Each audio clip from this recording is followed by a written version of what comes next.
Over the past 48 hours, things have started to move really quickly for crypto. And even just a few hours ago, I made a video explaining one of the craziest things that are about to happen to us. We're talking Biden, Trump, Kennedy, Gary Gensler, the SEC, and potentially the Fed. And I just have to quickly make an update on what I just said because things are way crazier, way quicker than anticipated. One thing I, for example, forgot to show in my previous video was that Elon Musk accepted RFK Jr.'s request to host a presidential debate with President Biden and Donald Trump. Again, not thinking this is necessarily going to happen, but it's kind of funny how at the forefront of this, there could be a massive crypto discussion actually, or more importantly, a money freedom type of discussion.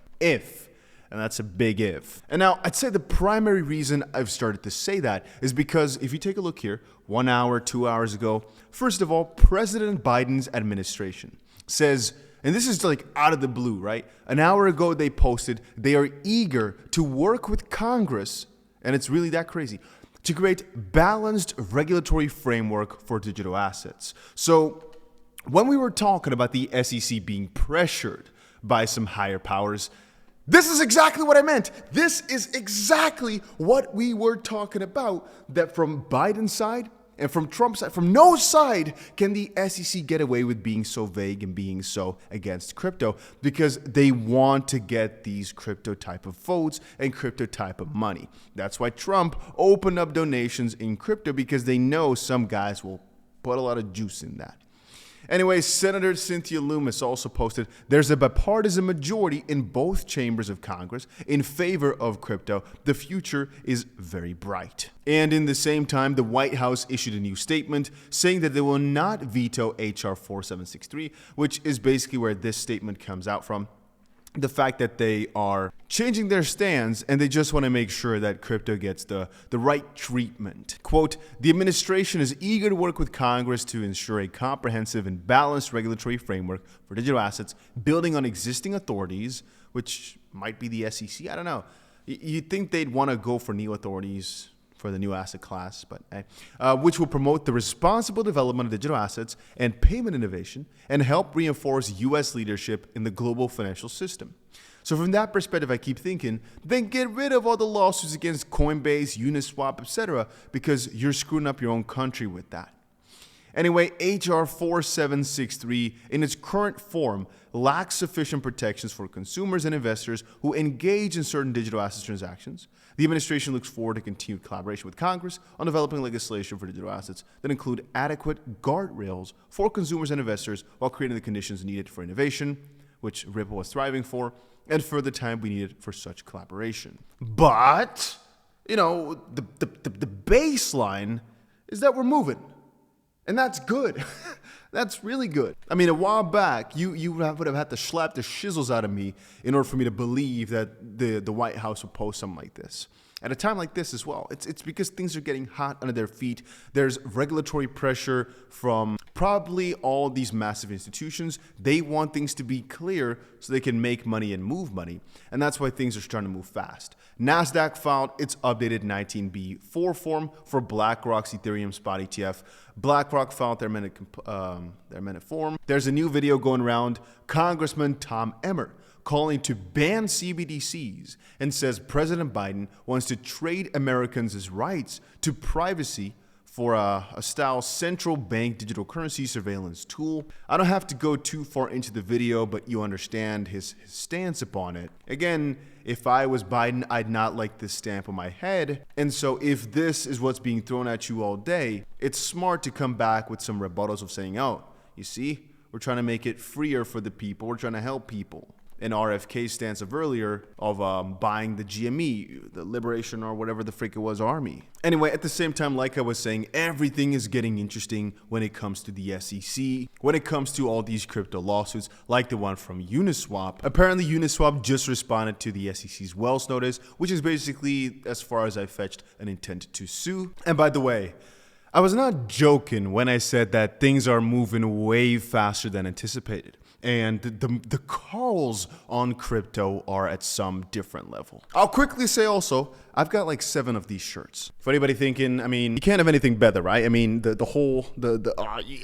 gotta enjoy life a little, you know? Side note, because I was talking about Trump. I don't know what caught me off guard there. Donald Trump's campaign says he will build a Bitcoin and crypto army to defeat Joe Biden in the presidential election. The reason I think that this is such a 190 IQ move is because if you think about it, right?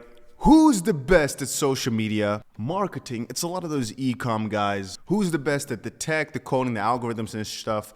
For the most part, really, right? It's people that are really mostly technical. Most, I think, right? Crypto people consider them to be quite technical, especially the crypto people with tons of money. So it's a good match, but also perhaps from a different angle, there's just a lot of people who believe in crypto. And if you're superior, let's call it, in this case, you're the president, I don't know what else you'd call him, the head of state, is very much against it, you already can't really support him because he's against one of the freedom parts that you believe in. So then if one of the other guys says, you know what, I'm gonna build a freaking crypto army with all the bros, it's kind of strange because it doesn't feel real. And I don't really think it's meant to be real. It's just, you know, how do you get the most amount of votes? But this changes the game for crypto altogether, though. I mean, I was excited about it a little bit earlier. I really was. But this changes the game a lot. The fact that all these statements are coming out and it's not being a joke no more.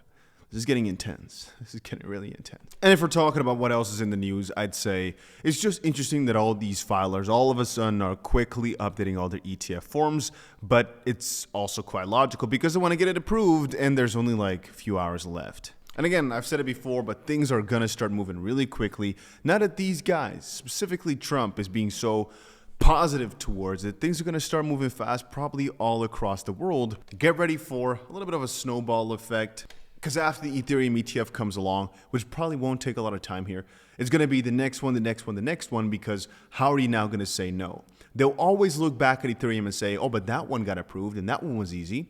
Staking will probably take some time, and there's good arguments to be made for that for now, but eventually it'll all get approved given enough time. And I'd say that this just sets the marker for, or the benchmark for when a lot further ahead, into the future basically here, into the nearer future. And I'm all for it. And that's the most important part here. To be open for what's about to happen next. Be open for some crazy changes, because if Trump really goes and makes a crypto army, I wonder what that's going to look like. But I guess perhaps he just meant, hey, send me donations. And if you do, you're in my army. I don't know. And I mean, cryptos are going up. Today, not too crazy of a day, but they're generally speaking going up. But again, all these prices that we're seeing now, this is nothing compared to where they're going to be at very, very shortly from here. Just in $725 billion asset manager Bernstein says Ethereum will reach 6,600 after the Ethereum spot ETF gets approved. It's not the craziest of bull cycles. It will be 40% equivalent inflows, as far as I understand, from Bitcoin. 320 billion gained pushes Ethereum to 6K, which is the baseline. It's not too crazy, not too conservative, just mediocre. I personally think Ethereum is going to do significantly more. I'm personally aiming for 12K, but again, it also depends on what the timeline is going to look like. He says Bitcoin went from 0.5 trillion market cap to 1.3 trillion market cap, or gain of 0.8 trillion in market cap from BlackRock's ETF filing announcement to now. And if we do equivalent 10%, so 80 billion, that would place Ethereum from the official filing to now at the current price, and so forth and so on. I personally think, though, that it will be a pretty bull case, but maybe not in the same time span. It might take a little bit more. On an opposite side, it's more of a bull market now than when this happened with Bitcoin. So perhaps it could have a similar time span. Anyway, 12K for Bitcoin, I don't think is even, for Ethereum is even that crazy, but obviously. Let's wait for 5K first, then let's see 10K, and then we'll see, huh? But I'm sure freaking excited for the near future of crypto. Hope you guys are also. That's about it.